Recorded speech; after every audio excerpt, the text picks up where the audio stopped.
Hey, how's it going, y'all? It's Shane with the Social Freedom Tribe. Now, I want to do a video on why porn actually gives you more social anxiety. And this is more from personal experience, but this is also just from things I've researched and experiences from other people that I've heard. But jumping into it, basically, what ended up happening for me was I read this book called Staying Focused in a Hyper World by John Gray. And basically, what he talked about was the dopamine chemical. And when we get high stimulation, we get a lot of dopamine flooding our system, and we get this pleasure hormone or whatever it is. I'm not sure if it's a chemical or a hormone. Whatever it is, it's dopamine. And we feel this high stimulation. We feel this high. And it feels good for a very short bit.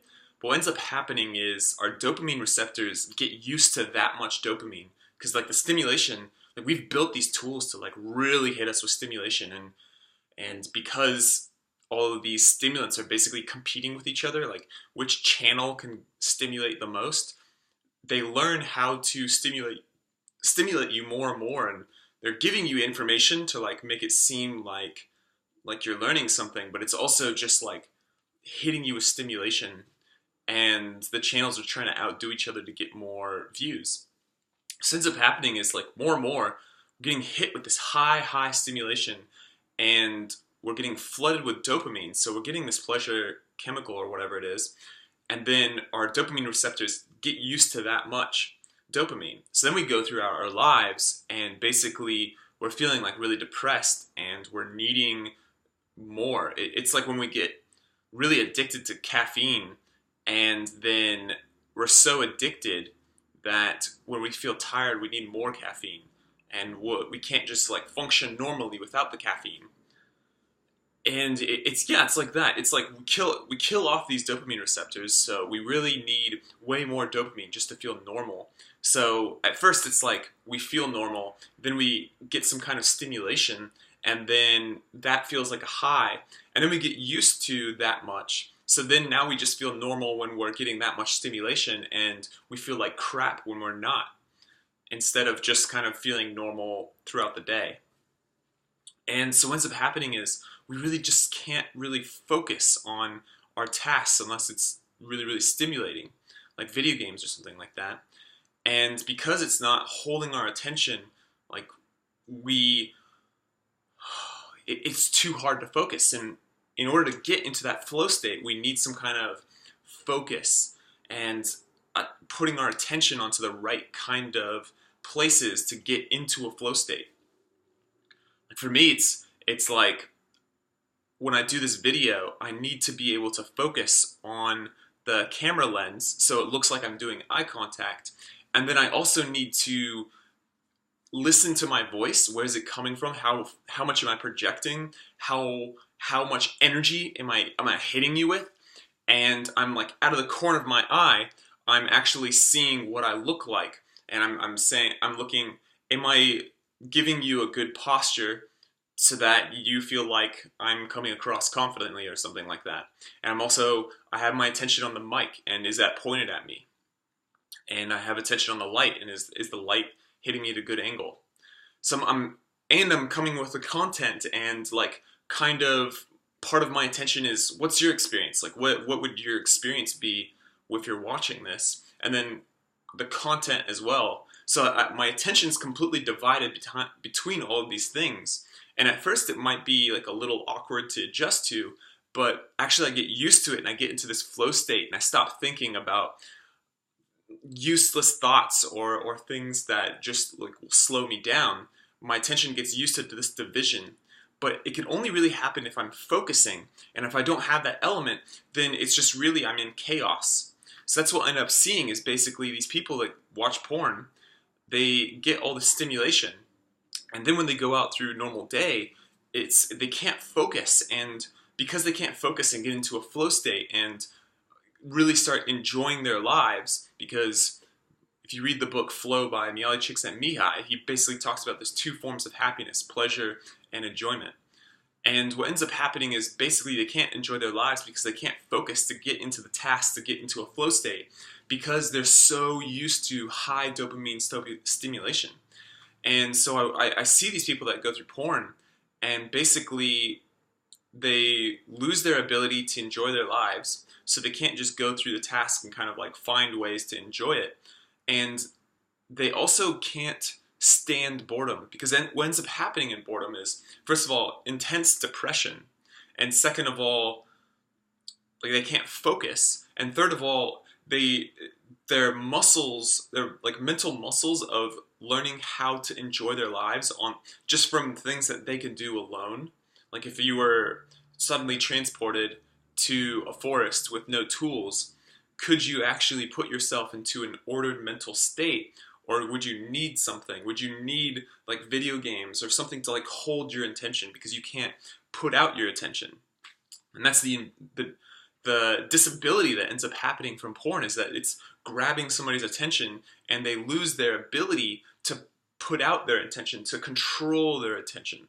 And I see this a lot, and it's really unfortunate, because you can actually tell in social interactions people that really are used to high stimulation because they're not really enjoying, like there's like a flow to the conversation, there's a vibe. Like when people say, "Oh, I'm just vibing," it's like this ability to have a conversation without really like having maybe some intention or goal, but not focusing on it so much that they're not enjoying the present moment. It's like you could go grocery shopping and you could just stress yourself out the whole time you're grocery shopping and getting the tasks, like, oh, I could only be happy if I get all the things I need and buy it. Or you can go and do the same task of buying groceries and then dance on the way in there and like point at people, make funny jokes with the cashier. There's like so many things that you can do that there's just like an outpouring of energy, and like you can just like enjoy. But people that watch porn can't really do that because they're used to something else giving them happiness. And so when it ends up going in conversations, it's like this whole like I could only be happy if I get something from you kind of vibe. And of course in dating, I mostly see that those kind of people just don't get as much. So not only are they focused on getting and taking, they don't get and they can't really take as much, because people are just kind of creeped out and they're just backing off from that person. And then I see the people that are just like really enjoying their lives, and really those people have a more ordered brain in general than the people that watch porn and are just like used to heavy stimulation. Because the heavy stimulant people are basically going through life like whenever there's boredom, they're in disorder. There's like their brain is in chaos, and it's painful. It's like really painful. And I think that's like where the social anxiety comes from, is that basically if you're alone and you're not doing anything, is your brain in order or disorder? And that's where I feel like people can get into flow or not, is when there's nothing going on, they're complete boredom. Is their brain in order or disorder? And you could see people just like sitting there and they're just like it's just painful to sit there in boredom. Their thoughts are just going crazy, and just sitting there is just super painful. And it's really sad to see. And there's a huge movement out there called the No Fap movement, and I think that's incredible that there's like there's guys out there that are like really realizing that porn is a huge addiction that's super hard to break. So they're really like supporting each other. That's amazing. It's incredible. And then also that it really has advantages to break free from that and really get into flow.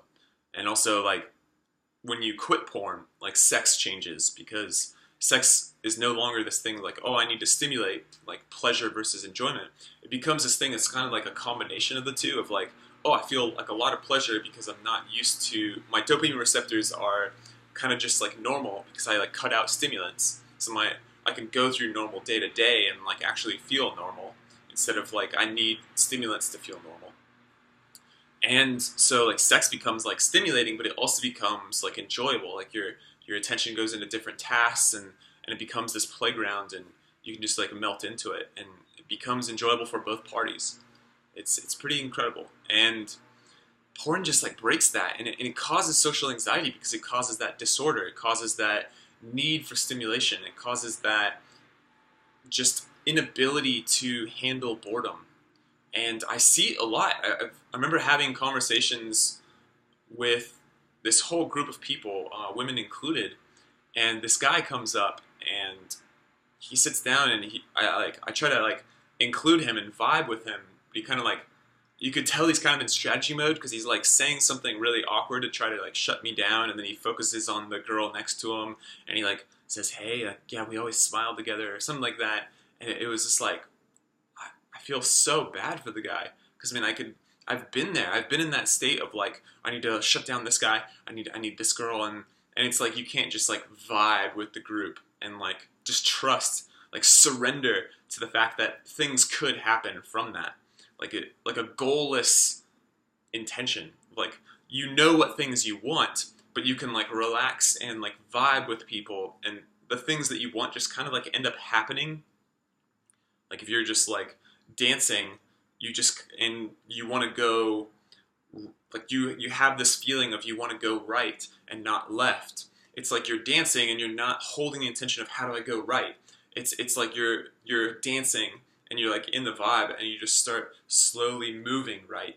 And this dance happens like basically with conversation. Like even if we're not actually dancing, it's like a metaphorical dance of like, imagine everybody in the conversation is dancing or something like that. And they're the people that you want to be close to, you're like slowly moving closer to, and the people that want to be closer to you are slowly moving closer to you.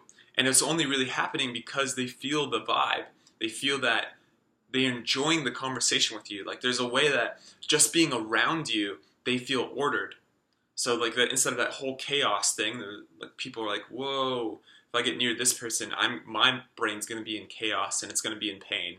But there's like a person that is more ordered in their brain and used to actually like normal amounts of stimulation and can just enjoy their lives more. Like that person, you kind of just feel relaxed more around. And I hear this all the time with myself because like I meditate, I quit videos and porn and video games and things like that, and I just find ways to enjoy my life because I'm really into this whole flow thing and creativity thing. I'm like really looking for ways to get into flow all the time, whether I'm working or whether I'm playing. And I hear this all the time where people are like, whoa, I just feel like really relaxed around you or something like that. Like there's an order to it. There's a way that we can have a conversation and there's like an order to it rather than this disorder, and we're constantly like looking for something to stimulate us, to hold our attention. Like, hey, I'm going through something. Can you do something to like hold my attention? And it's really terrible when I see that, and really unfortunate. And unfortunately, porn does that.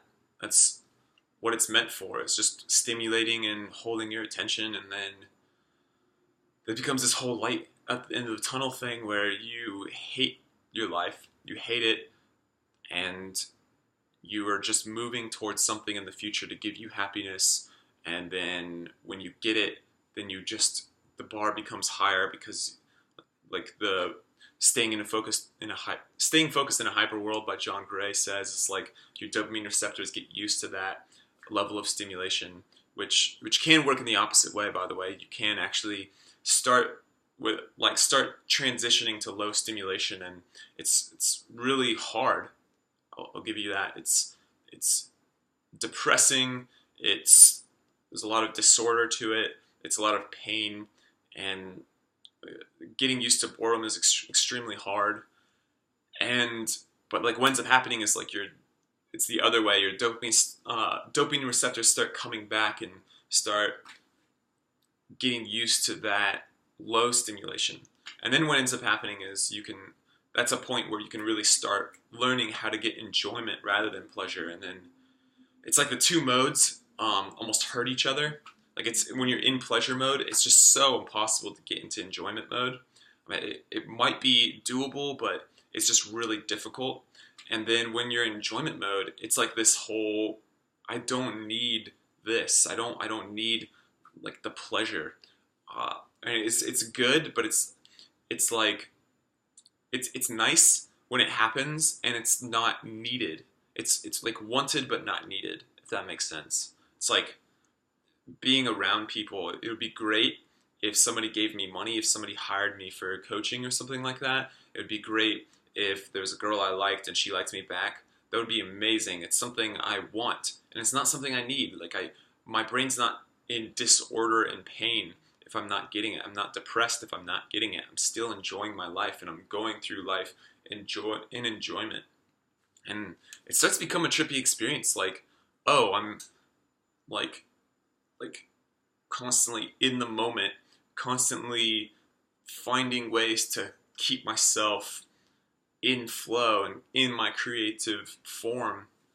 And it just becomes incredible to watch because people like that just get so much success, and they find ways to make reading fun and make studying fun and make music fun and make conversations fun. And it doesn't matter the task because that person can like learn how to make that task more enjoyable, and then they're able to focus for longer periods of time uh, without getting stressed, because the people that are like lights at the end of the tunnel whole like happiness is for the future thing, they're just like they're when they do tasks they don't know how to make it enjoyable, they don't know how to keep their minds in order, and like so they do it in a way that like raises stress levels. Like I know for myself and I know for a lot of people that there's a way that we can use guilt to keep ourselves moving, like to keep ourselves working.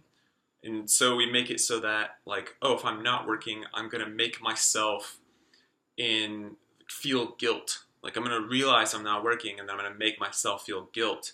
And so that whenever I'm thinking about the decision of should I work or should I not, the whole should I not work becomes so painful because I'm making sure I feel guilt and shame for not working, that I end up choosing to work. And then like I don't actually learn how to make choosing to work just really fun, so that it's so fun that it's just more fun than not working. And then it becomes like really cool when this is just working is so fun that I don't need to guilt trip myself if I choose to not work. And if I choose to not work, it ends up becoming this really great thing, because when I'm like really working, I'm really getting like far in my life from just working in an ordered, enjoyable way. I can kind of like feel like, whoa, my stress levels are kind of high, stuff happens, I need to take a break. And then when I'm finally in this path of like, I'm taking a vacation, my automatic patterns, because like the patterns are like locked into our brains, they're not like guilt tripping and shaming myself for taking a vacation. Like there's a way that it's like if that we use this strategy of like guilt trip myself if I don't work, and feel terrible and fill my body with stress if I do work. Then there's a way that's like our body gets filled with stress when we work, and then we end up crashing and having to not work because our body is just too full of stress. And what ends up happening is our cortex turns off, and our impulsive part of our brain, like the limbic system, turns on from that stress, and we're no longer consciously in control. We're no longer consciously choosing, I don't want that sugar, I don't want that porn. It just becomes this impulsive thing that takes over us, and then we choose the sugar.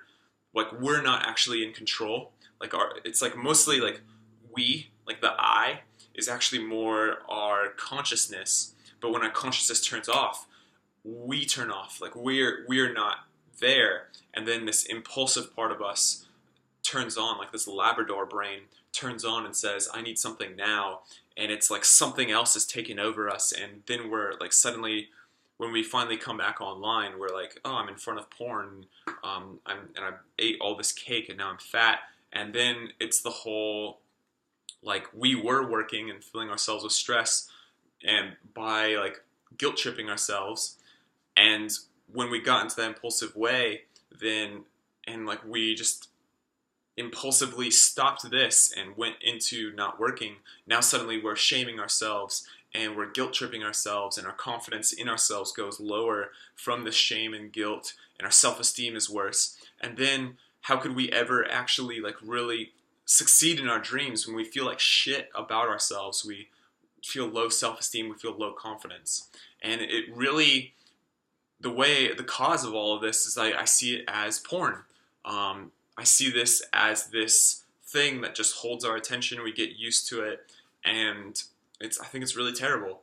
I think porn just really causes us to not learn how to make working enjoyable, how to make the present moment enjoyable, not because of the task. Yes, there's some tasks that are just happen to be more enjoyable than others, but because of ourselves, because we learn how to make the task more enjoyable.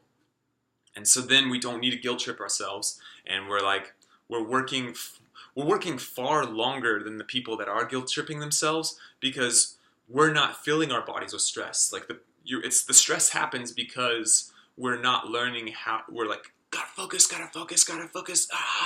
And the stress comes because it's like fight or flight mode, because we're putting ourselves in fight or flight mode. And when we learn how to just be in flow and in creativity and enjoyment, then this task doesn't fill us with stress, and we're just like in it, like, oh, and we're finding creative ways to actually get this task done better and more efficiently, and we're working 10 times as long.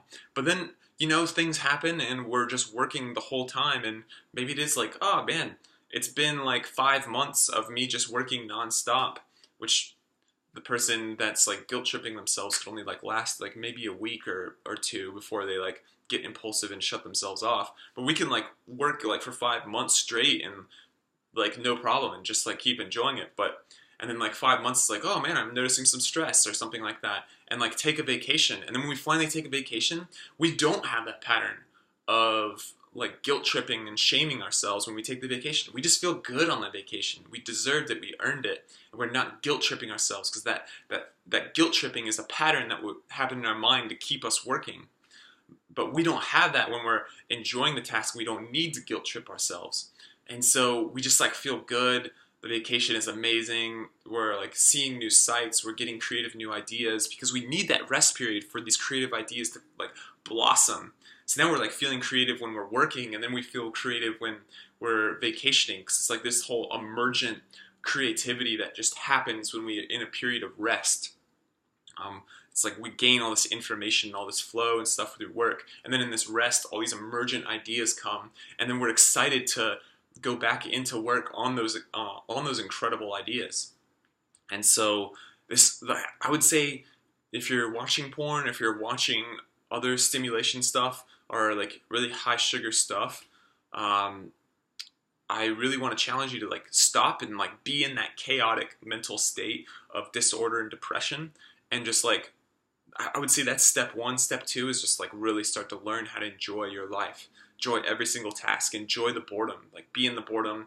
Just sit with the boredom. Meditate in the boredom. Be in it as long as it takes for the depression to kind of like just get used to the depression, and then find just ways of enjoying yourself, like just by being. Anyways, first step is quitting porn. I love you all, and I hope you take this challenge. This is Shane from the Social Freedom Tribe, and I'm out. Peace.